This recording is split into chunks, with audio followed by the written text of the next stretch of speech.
নমস্কার বন্ধুরা, আমি শ্রাবণী স্বপ্নের রান্নাঘরে আপনাদের সকলকে স্বাগত। আশা করি আপনারা সকলেই ভালো আছেন। আজ আমার রেসিপি নিরামিষ কুমড়োর তরকারি। রুটি, লুচি বা পরোটা সব কিছুর সাথেই মানানসই নিরামিষ এই কুমড়োর তরকারি আমি কিভাবে বানাই চলুন দেখে নিই। নিরামিষ কুমড়োর তরকারি রান্নার জন্য এখানে আমি 250 গ্রাম কুমড়ো খোসা ছাড়িয়ে একটু বড় টুকরো করে কেটে নিয়েছি। 3টে মাঝারি সাইজের আলু একটু ছোট করে কেটে নিয়েছি। এবারে একটা মশলা তৈরি করে নেব। তার জন্য ছোট্ট একটা বাটিতে নিয়ে নিলাম আদা ও শুকনো লঙ্কা বাটা, নিয়ে নেব হাফ চা চামচ হলুদ গুঁড়ো আর হাফ চা চামচ জিরে গুঁড়ো। এবারে অল্প জল দিয়ে একটা মসৃণ মিশ্রণ তৈরি করে নেব। এখানে আমি হাফ ইঞ্চি আদা আর 2টো শুকনো লঙ্কা অল্প জল দিয়ে মিহি করে বেটে নিয়েছি। মশলার মিশ্রণ আমার একদম তৈরি। এবারে আঁচে কড়াই বেশ ভালোভাবে গরম করে নিয়ে দিয়ে দেব 2 টেবিল চামচ পরিমাণে সর্ষের তেল। তেল বেশ ভালোভাবে গরম হয়ে গেলে দিয়ে দেব একটা তেজপাতা, 1/4 চা চামচ পাঁচফোড়ন আর সামান্য একটু রাঁধুনি। ফোড়ন ফুটে সুন্দর গন্ধ বেরোলে একটু নাড়াচাড়া করে নিয়ে দিয়ে দেব টুকরো করে কেটে রাখা আলু আর কুমড়ো। তেলে এবার আলু আর কুমড়োটা বেশ ভালোভাবে একটু ভেজে নিয়ে তৈরি করে রাখা মশলার মিশ্রণটা দিয়ে দেব।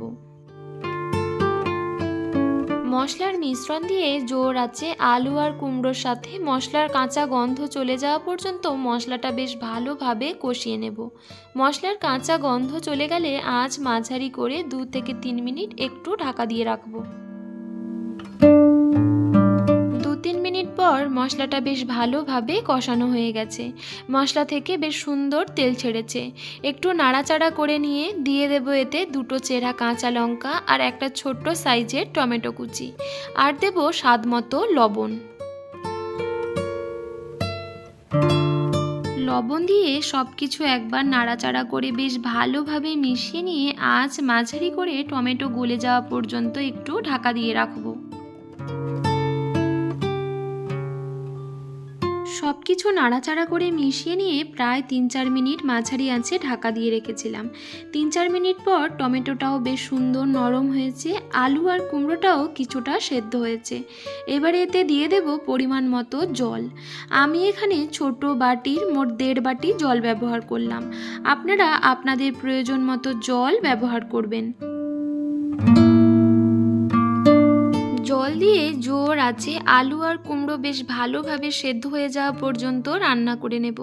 আলু আর কুমড়ো বেশ ভালোভাবে সেদ্ধ হয়ে গেলে দিয়ে দেব 2 চা চামচ পরিমাণে চিনি দিয়ে একটু নাড়াচাড়া করে মিশিয়ে নিয়ে খুন্তির সাহায্যে কিছু আলু আর কুমড়ো একটু ভেঙে দেব। খুন্তি দিয়ে কিছু আলু আর কুমড়ো ভেঙে দেওয়ার পর জোর আছে আরও 2-3 মিনিট রান্না করে নেব। জোর আছে 2-3 মিনিট রান্না করে নেওয়ার পর তৈরি আমাদের নিরামিষ কুমড়োর তরকারি।